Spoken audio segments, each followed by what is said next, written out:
All right, let's get started, everyone. Hello, welcome to the 3D AI and Data Technology breakout sessions. My name is Janine, and I will be moderating the sessions in this room. I work on Cesium Native myself, as well as integrations into Unreal Engine and Unity, so I'm particularly excited about our lineup of sessions today. And I want to give our speakers all the time they can get, because we are back-to-back, so my intros are going to be fairly quick. Up first, we have Elena Dimopolo presenting the Echoes of Eternity, Quest for the Mystic Olive Grove, which leverages Cesium for Unreal to create historical narratives and environmental storytelling. So Elena, take it away. Thank you. Thank you. Okay, thank you. It's a pleasure being here with all of you. I'm going to talk about the geospatial VR experience, as the slide says, with the Cesium for Unreal Engine. So let's begin. Okay, so who am I? You're all going to be wondering why I'm here and who am I. So my name is Elena Dimopoulou. I'm a Cesium certificate developer. I'm also the first female Unreal authorized instructor in Greece. I have 10 years of experience in gaming and film industries and in education. I'm a frequent speaker at Epic Games educational summits and Unreal Day, in Cesium now, and in Pocket Gamer Connects and in various etc. conferences. I have founded the first Unreal Engine training center in Greece that helps people integrate from Unity to Unreal Engine and work as a service in jobs like a studio in game design and virtual production. I have exhibited my artworks with Unreal Engine in various festivals like Documenta 14, Biennale, and Greek National Opera, and blah, blah. I was a finalist at the Epic Bootcamp Animation, which is an educational program from Epic Games, and I'm also an Epic Game Fellow from also Epic Games.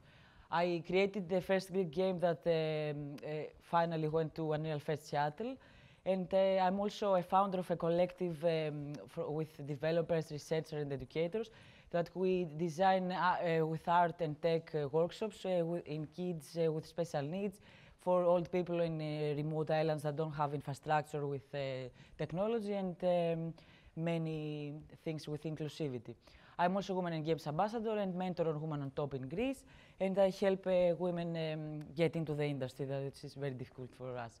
I have also taken some awards. This is my credential. This is me pretending that I don't know that someone take me a photo. Okay, so what I do. When I was young, I was the unofficially tech solver in my family. I was fixing the remote controller, so from when I was a young age, I was fascinated with technology. Yeah, this is me talking about myself. Okay, so I especially create with real-time tools. I use a lot of Unreal Engine and in games education virtual production. I love MetaHumans and I create artworks with them. I have trained 100 and more students in Greece and I support diverse creators. I'm also a contemporary artist and researcher, and I try to merge fine arts and traditional disciplines because I have a background in fine arts, in painting, sculpture, and printmaking, and I combine that with virtual reality technologies, exploring AI, MetaHumans, and all these nice things. I'm also a consultant and mentor for immersive experience and weird projects like science, entertainment, whatever comes in my journey. I have also made some solo game development games.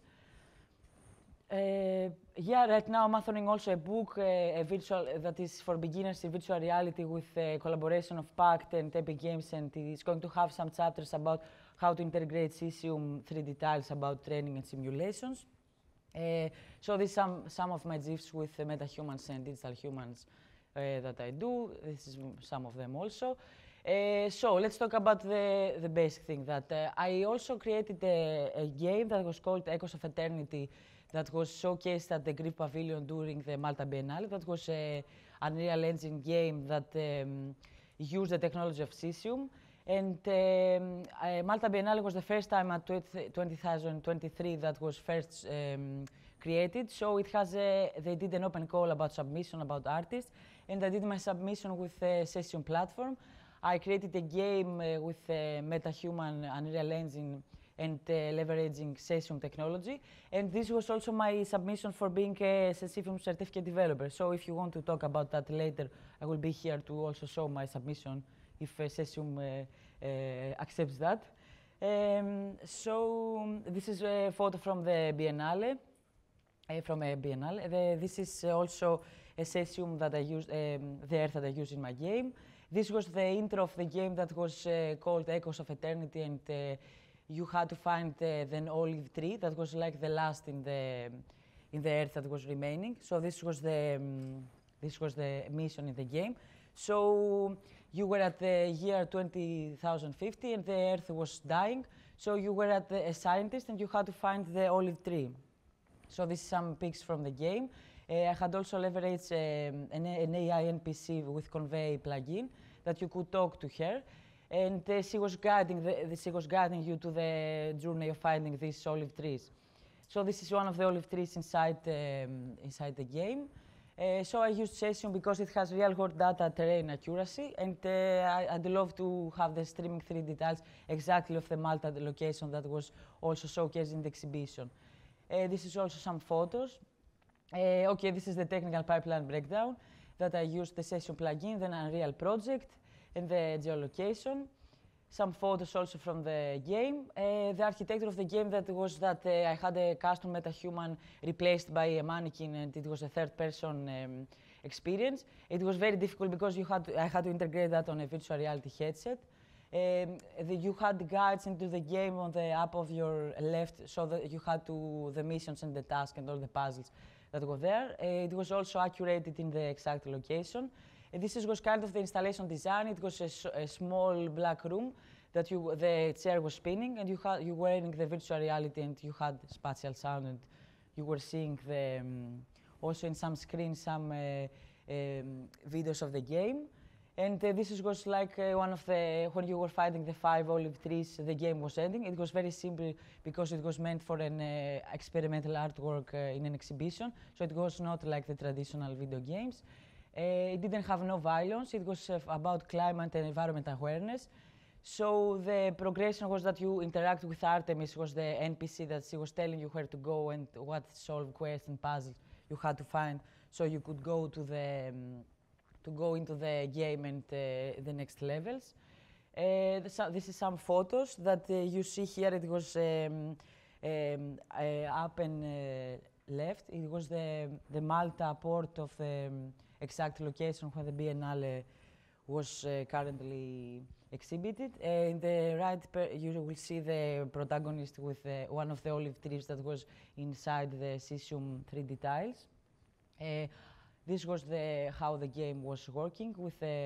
You was moving, because I deployed it also for a PC game for the application, the Cesium developer submission. So I used it, first I developed it on a PC, so you could use with the WASD, the traditional way. And you also could enter the dialogue with NPC either with your voice by pressing a key, or either with you were tapping top left with this chat box. So as you see, this is a conversation with an NPC. You can clearly recognize that it's AI because it has some extravagant words like fellow adventurer and intergalactic journey. I was feeding the chatbot that Convey had in the plugin, so I was able to control the story and how the NPC could guide you inside the first level. And this NPC could appear also in some other levels. So she was helping you. She was also a scientist like you that was trying in this research facility to study these olive trees and why this was only the remaining in the earth. That was also the subject of Biennale, so that's why I chose the olive trees. This is some photos of the game and the difficulties that I had. I was replacing the animation blueprint with a third person, so it was kind of difficult. I had so many errors in deploying it. So this is a bit of how the thematic impact and the environmental message that this game wanted to show, that it didn't have any violence and guns, and it was kind of based on storytelling. It was also for ecological impact. It has some symbolism of olive trees and cultural roots about Mediterranean and the olive trees. You were like a guardian of the nature, that you were trying to save the world with these 5 olive trees. This is also some photos from the trees. Some technical challenges. Okay, I had huge of them. I couldn't package Unreal. I couldn't go back. I knew that the project was too ambitious, but I had dedicated myself that I was deploying the game without the VR headset, and I had to go 1-2 days before to the exhibition and develop it into the VR headset that the exhibition had. So I couldn't go back. I had some issues with the MetaHuman because then it was the 5.3 version, so the MetaHumans wasn't so optimized as is today. So it was very difficult to integrate them also in a virtual reality application. So I had some solutions. I simplified the LODs. I had some streaming optimization. It was the first time that I was making a game as myself. So it was a very difficult experience. It was summer, and it was also so hot, and my mind couldn't function. This is some of the UE. I did it all by myself. It has a pause menu, of course, main menu, quit, and everything. So the conclusion is that I did it. The game was showcased in Malta Biennale. It was the first time that I do an artwork like this. It has a lot of cultural heritage, and it was a combine of interaction art and technology. I had many nice conversations there, an exhibition, and talked with many artists. And so that was some notes of the diagrams of my game. I was trying not to be so crazy and not put all the things in the game, but I couldn't help myself. I did all of the things that I wanted to do. I had multiple errors. This is kind of some post-it and things that I was trying to do. This was the intro scene, the launch was the main menu. I had also built a video of a cinematic experience from render some view of the Malta with the cesium. I did some tweaks in having a good quality in the 3D tiles. That was very difficult. I can discuss with you after that how I did it. This is some photos of the level that I put some sounds where you were going through the olive tree, you were hearing some birds, there were some butterflies inside that you could see. Yeah, this is a photo of some blueprints. And so this is it. I'm ready to take questions. Thank you.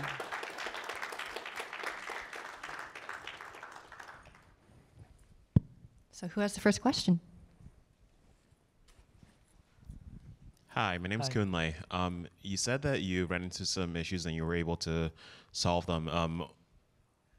Knowing what you know now, how would you have approached those troubles differently in the future? Thank you for your question, very interesting. For sure, I would try to put myself into the game development to have more simple things, like not having the butterflies, not having the sounds, some interactions. Maybe I wouldn't use MetaHuman. For that, it was a pain to use them then. And yeah, I would definitely not suppress myself, not being ambitious to what I want to do, but I would try to simplify them. Because I don't have a developer background, I was from fine arts, and I was exploring. I mean, I code with Node-based and Blueprints scripting, but I'm not a hardcore developer, so I would maybe prioritize my task to more easy and not so difficult, because I sent the submission in the Biennale, was, you know, go crazy with a huge artwork without even developing it in first place. So I can't push myself to develop it. I hope I answered your question. Yeah, thank you. Yes. Okay, thank you. Hi, Elena. Thank you so much for your presentation. I'm Liz. So I was just wondering, this is a really interesting process, and I'm wondering if you have any plans or if you've already published anything that would support other creators who may want to create kind of an analogous experience that reflects something about their culture or history. If you have anything shared or that you could share regarding lessons learned, kind of ways to get started, process documents, anything like that that could help them. Yes, of course. It's in my plans to create a YouTube tutorial how to become a Cesium certificate developer and how the whole Cesium brought me on this. Because when I became a developer, I had also a grant, a small grant. It was my first grant ever that I took to develop something. So it was an exciting process, and it helped me a lot to, you know, sit and develop step by step. So I really want to devote myself to create this and help others, of course, and so that people can see that. Yeah. We'll watch for it. Thank you. You're welcome. Hi. Hi. Is this only on standalone, or do you have a standalone version, or is it only PC VR, and how can we try it? I haven't published it anywhere because it had so many errors, and I just published it one day before the exhibition, the virtual reality specific app. And I have it in the standalone for PC in my laptop if you want to test it. It's not very well. It has some glitches. It's not so very optimized. But yeah, it's something. I mean, we accept the mistakes because if we don't do that, we can't go in the next level. So I don't mind showing to your plays. It's just a bit slow. You have to wait, you know. Yes. Yes. Can you tell us a little bit more about that cookbook you're working on? Yes, of course. Of course. I'm writing a book with a Pact publisher that is going to have how to use Unreal Engine with virtual reality, and is going to have some chapters about how to create an educational training simulation, how to use, how to deploy in many, like Meta, Quest, or all these technical. It will have all the challenges that I have been through because before I went into 3D Unreal Engine, I was working before in virtual reality with Unity and generally in virtual reality interactive experiences. And it will have some chapters that will be more alternative, like how to build an application for an exhibition museum and how to build other, how to use VR in other ways, not only just for gaming. Yeah.